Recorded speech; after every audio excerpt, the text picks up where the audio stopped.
Nicole here. How are you? I wanted to make another video because on this channel it appears that I'm an ENFP. Wrong! I'm an ESFP. I just figured it out. So there's a lot of typing channels out there where the YouTuber will say like, "Hey guys, just so you know, like Maya Mystic thought he was INFJ, ISFJ. Call me up. We get along." Um, and who else? Amy Y. She thought she was INTJ. She's ESFP. I thought I was ENFP. I'm ESFP. So yeah, like that's why my race doesn't actually hold a lot of like concreteness, because mistyping is so common. It's more common for you to mistype yourself, even if you know a lot about it, than to yeah. And that's why having third eyes on you, like a outside perspective on you, is a really helpful tool too to getting typed properly, or like as accurate as it possibly can be. And then you check, like, does it resonate with you? Yes or no? ESFP definitely resonates with me. I am definitely scared of having my future limited in any way. So that's an NI inferior thing to do.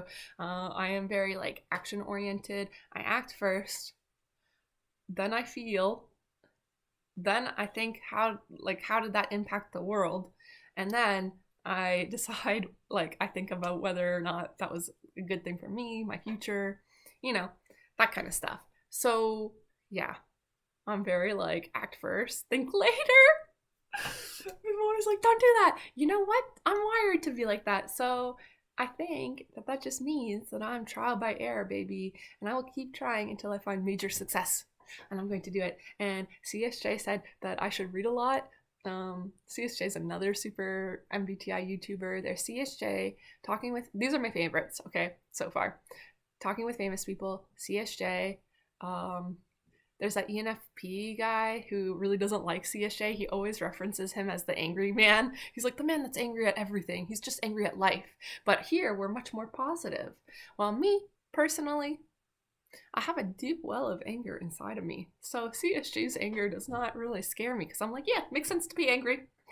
But then when the happiness comes like from the other people, I'm like, well, it makes sense to be happy too, doesn't it? I also have a deep well of happiness in me. Yeah. So yeah, it's really actually quite beautiful that to discover now that I'm an ESFP, because um, I was like, sometimes I'm so sentimental about things and I'm like confused by it, like, why am I like that? But now I kind of like it all kind of fits into place, and so I like the model aspect of it. So what I'd say one of the coolest aspects of being an ESFP and how my mind works is that I'm literally a witch with reality. So like here's an orb, like a glass crystal ball, and like this is a physical object that I can feel. I feel its weight. I can see it. I can see the different planes. I can make cool patterns with it. Um, I could all the five senses. I can experience this thing, right? Um, but what's really cool is that it goes deeper than just experiencing the tangible, because and in that way there is sort of a metaphysical element to SE. Because I can like literally like put my memories into this, and I don't need to store my memories in my own brain. I can store my memories in physical objects. So like that is really cool. It also makes me more volatile to my environment, like more reactive, um, or more interactive with my environment, I guess. Um, but this orb, like I got this for Christmas this year, and all those memories are now stored in here of that Christmas.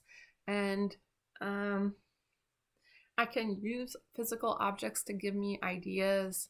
Um, and like it's a very interactive process with something that is innate. Although I actually personally think that physical objects can hold spirits. If spirits are real, I'm not gonna. They're real. They are real. I'll just tell you they're real. So, yeah, like that's why I told you guys that my painting is magic. I'll show you my painting. Oh God, there it is. That painting is magic because it houses many spirits inside of it, um, and it's like a portal to other dimensions. So Oh, I don't know if I want to share that with the world because it's my most prized possession. But yeah, so like, a spirit can come and see this and maybe it resonates with this, especially after I put memories into it. And then it's like, oh, I want to go hang out with the Christmas spirit that lives inside of this orb.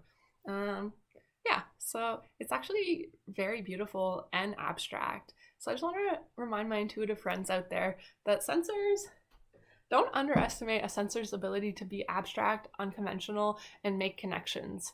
In fact, they didn't do it in real time too. So I don't know how your mind works exactly since I'm not you, but I'll tell you that I am definitely a force to be reckoned with. All right, peace out, Girl Scout.